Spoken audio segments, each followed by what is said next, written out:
Alright, so this will be the first video in the series of ranking.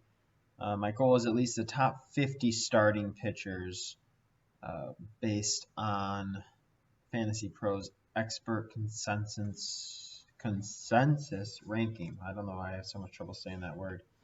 We'll go ahead, start at the top. We'll take number 1 and 2 head to head and work our way down, same as what we did for the hitters. Okay, so this is just going to be a brief overview video to go through some of the pitching stats that I'm going to look at while ranking these pitchers and evaluating them. So, Fantasy Pros starting pitcher rankings: Garrett Cole, Jacob deGrom, Verlander, Scherzer, Buehler. So, these are some of the top guys here, right? So what I'd like to do, and what you can do too, is to kind of follow along or just I'll go under individual. We'll just go look at Garrett Cole's stats here. If you go to Fangraphs, you can go to the glossary and glossary library, and then just go to pitching complete list. And they give you like quick highlights of definitions. You can click on the certain stats to get more information. So these are the stats that I like having on my spreadsheet. Wins, these are like the categories, right, in most fantasy leagues. My league actually is a quality start league, not a win.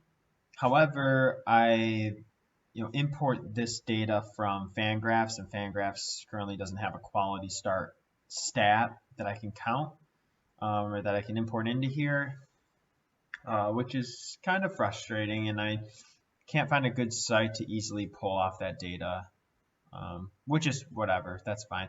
But some people use wins, you can use it, but wins isn't very predictive, isn't very good category in my opinion in a fantasy league, so whatever, but I put it in here. Ks, very, very important. Ks, ERA, WHIP, I'm sure you guys are familiar with that. Run average, walks and hits per innings pitch. Very important stats. And then I have a save and hold league. We're talking starting pitchers now, so this isn't even going to come into play, really. I know some people play saves only, which really puts a higher value on closers. Save and hold leagues makes it a little easier, at least for me in my leagues, because then I can wait out and get some decent hold guys in the later rounds. And not have to spend a big price to try to get guys with lots of saves. So, but yeah, we'll be focusing on these 4 categories for now, and we'll move on. So innings pitched is going to be like the plate appearances for hitters. It kind of gives you this, how often they played in the season, what the sample size is like. You see a pitcher who has 50 innings pitched. You can't really trust the stats for that season. It's not a large enough sample size. Plus, you kind of see how durable pitchers are. Garrett Cole, he's going preseason ranked #1 starting pitcher. He's got 3 seasons of 200-plus innings pitched. And as we go down the list, you're going to see that that's very rare. That is something that you want to chase. You want some studs who are going to give you 180-plus innings pitched. So Garrett Cole, very good. Ks per 9, walks per 9. This is the motto. We're trying to maximize Ks, minimize walks. Honestly, when I'm evaluating pitchers, I want guys who have at least a strikeout an inning. I need this number to be 9 or above. That's a fairly strict cutoff, honestly, that I look for. And then walks per 9, I just try to minimize it. When I'm looking at stats, it kind of goes hand in hand with these. It's just a different way of looking at it. It's the K percentage minus the walk percentage, okay? So let's go to our glossary.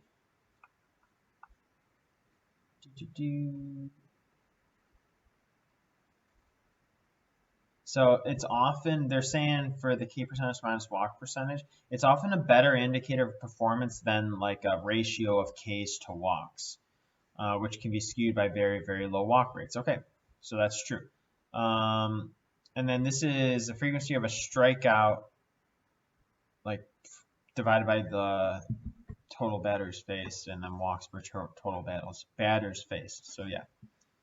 And if you look at this number, usually, and we'll get a feel for it as we go through. But guys who have like 25 plus differential here, like 25% differential, that's excellent. Garrett Cole is like the standard these past couple seasons. Then we have FIP and XFIP.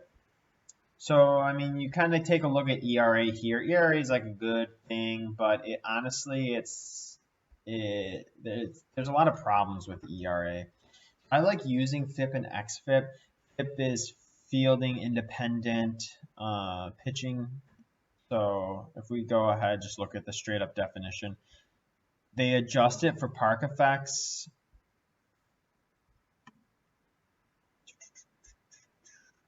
So yeah, so they kind of adjust it. It's a more standardized number. Some people, depending on the ballpark that they're playing in, they're going to have an inflated or deflated ERA. So it kind of just helps standardize it. So when we're doing our rankings and comparing pitchers, we have a more fair number to look at. So the difference between FIP and XFIP then is going to be that it's going to be even further standardized. It's going to be adjusted for the park effects of the average. But the XFIP also takes into account like the pitcher's home run to fly ball rate, which is going to be kind of brought to the mean. And I'll show you what I mean by that. So like Garrett Cole's home run to fly ball rate in 2019, it's based on the league average. So 1 second, let me just pull this up just to give you an example, and we'll go through this again and again. So if we go 2019 pitching stats, and we want not the leaderboard, but league stats for the league in 2019, I think it was on the last page.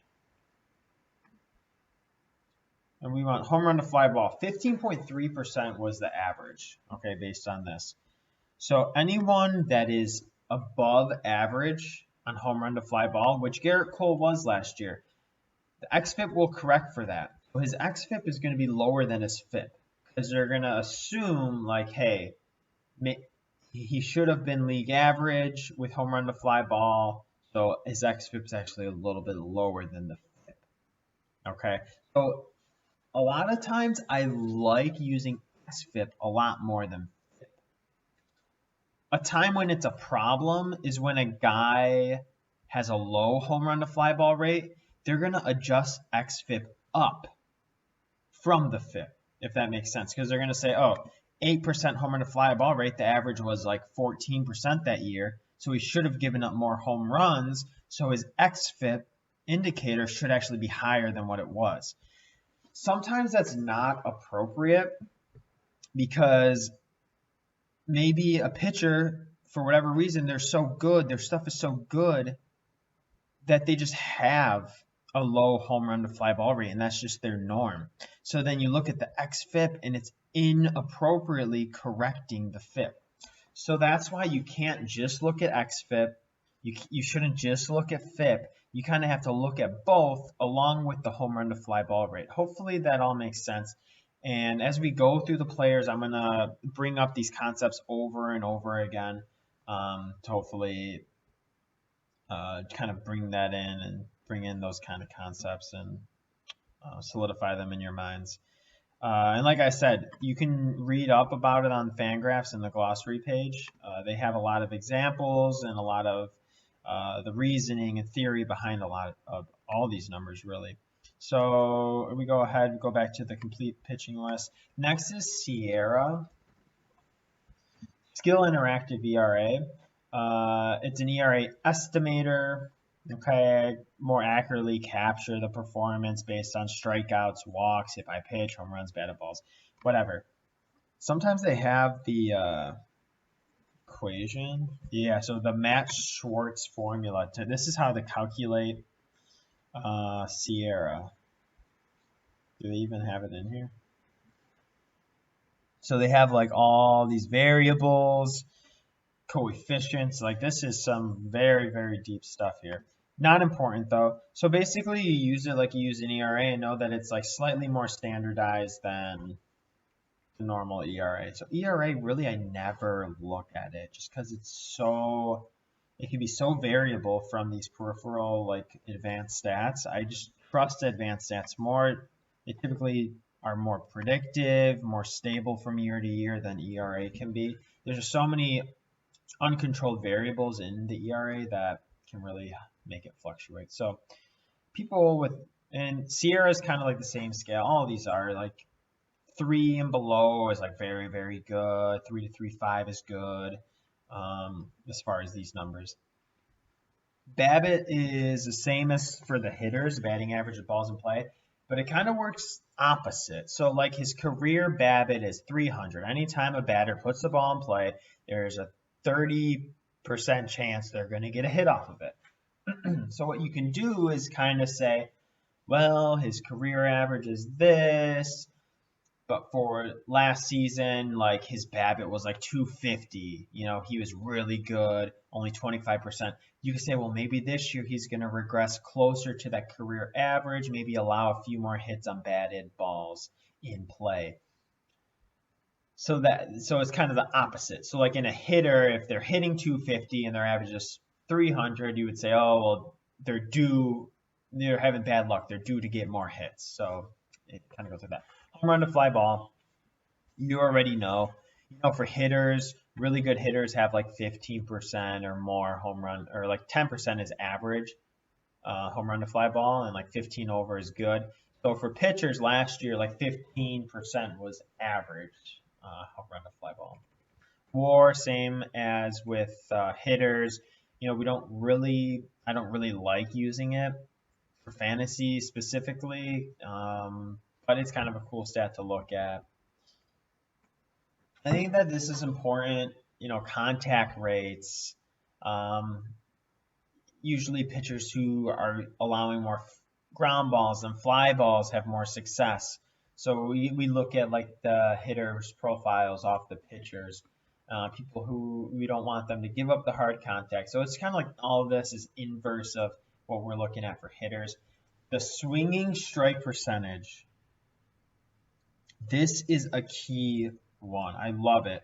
People with high swinging strike percentage, the pitchers with high numbers here, like the mid-high teens, they have nasty stuff. So basically, it's the times that the pitcher has the batter swing and miss the ball, a swing and strike, and then they divide that by the total pitches. So basically, last year for Garrett Cole, 17% of his pitches, 17% of the times that the ball left his hand to go towards the plate, the batter swung and missed. Well, actually, I don't know. It might also count foul balls. I'm not sure. I'm going to actually double check real quick. But either way, it was a swinging strike. So they swung and were not able to make contact to put the ball in play.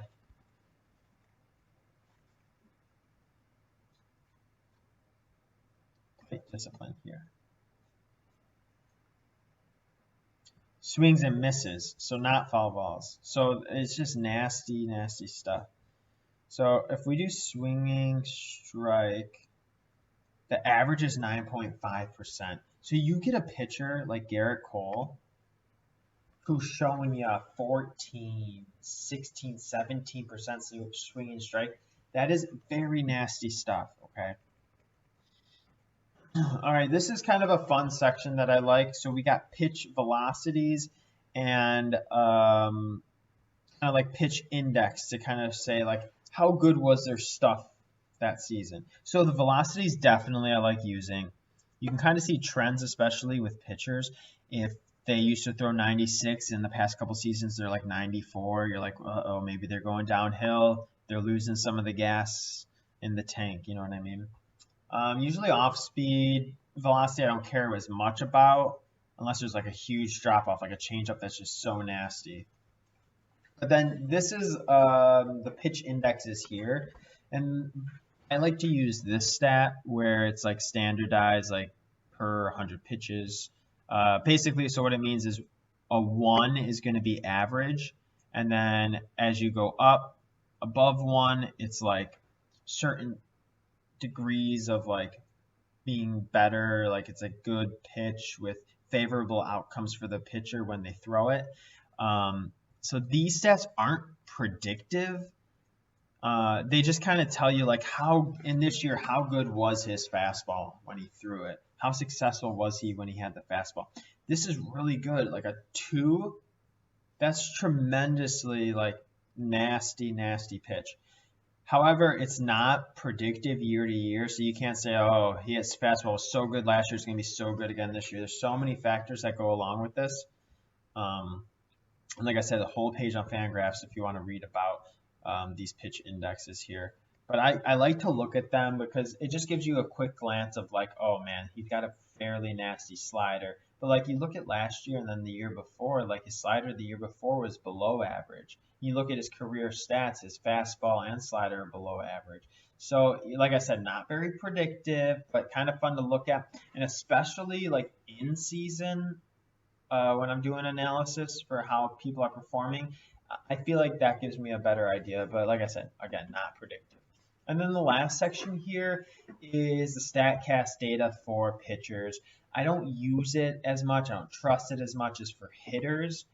But it is good to look at. You want guys with not giving up barrels. You want low exit velocities. It's just something else to help differentiate pitchers.